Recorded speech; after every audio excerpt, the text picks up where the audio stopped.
আসসালামু আলাইকুম। সবাই কেমন আছেন? আশা করি ভালো আছেন। এই যে আমি আর আমার পাগল, আমার সোনা ছেলে চলে আসছে আপনাদের মাঝে কিছু কথা বলতে। এখন রাত বাজে প্রায় ১টা। এখন বসে, বসে মোবাইলে কাজ করতেছি, এডিটিংয়ের কাজগুলো করতেছি। আবার কালকে সারাটা দিন ডিউটি করব। দিনের বেলা সময় হয় না। তাই জন্য আমার রাত করে সব ভিডিওগুলো এডিটিং করতে হয়। যেন দিনের বেলা আমি সব ভিডিওগুলো ছাড়তে পারি। হয়তোবা তোমরা ভাবতেছো কেন আমি এতগুলা কাজ করি, চাকরিতে করি, সেখান থেকে কিছু টাকা পাই। আমি চাকরি করে প্রায় কয় টাকা পাই? ১৫-১৬ হাজার টাকায়। তার মধ্যে কি চলে বলেন? ছেলে, আমি, রুম ভাড়া, খাওয়া দাওয়া সব কিছু মিলে হয়ে ওঠে না। তাই যত কষ্টই হোক চেষ্টা করতেছি যেন আমার কাজগুলো আমি করতে পারি। আমার জীবনটা সুন্দর ছিল। বাবা মানে দিনমজুর বাবার বড় মেয়ে আমি। বাবা মা বিয়ে দিছিল, সংসার কপালে নাই, সংসার হয়নি। একটা ছেলে হওয়ার পরে আর বাবা মারা গেল।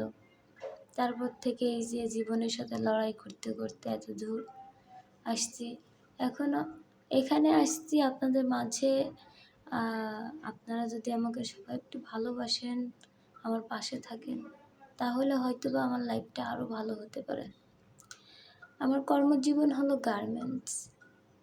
একটা মানে মানে কি বলবো, যেটা অশান্ত মানুষ শান্ত হয়ে গেছি আমি একদম। এখন আর আগের মতো নেই। বয়সের সাথে সাথে, সময়ের সাথে সাথে, জীবনের সাথে লড়াই করতে করতে আমি এখন নিস্তব্ধ একটা মানুষ, যেটা শুধু দিন গুনতেছি কীভাবে একটু উন্নতি হবে আমার। আমার বাবা মা, আমরা ৩ বোন, আমার কোনো ভাই নেই। আমার বাবাও সারা জীবন পরিশ্রম করে আসতেছে, এখনও করতেছে। জানি না এনার মৃত্যু আগ পর্যন্ত মনে হয় করতে হবে। আল্লাহ যদি আমার সামর্থ্য দেয়, তাহলে আমার বাবা মা আর আমার সন্তান নিয়ে আমি ভালো থাকতে পারবো। জানি না, আসলে আমি কান্না করতে চাই না। কেন যে কান্নাটা চলে আসে আমি বুঝি না। আমার বুকের মাঝখানে যেন কিসের যেন এত কাঁদে সবসময়। এত হাসি খুশি উচ্ছৃঙ্খল একটা মেয়ে কীভাবে স্তব্ধ হয়ে গেল। কতদিন যে মন খুলে হাসি না, আমি জানি না।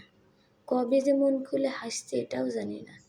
সুন্দর করে সাজা আর সুন্দর করে থাকাটা আমার খুব ইচ্ছা ছিল, আর এটা আমি করতাম, কিন্তু এখন আর হয় না।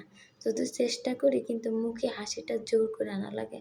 ভালো থাকবেন। আল্লাহ হাফেজ।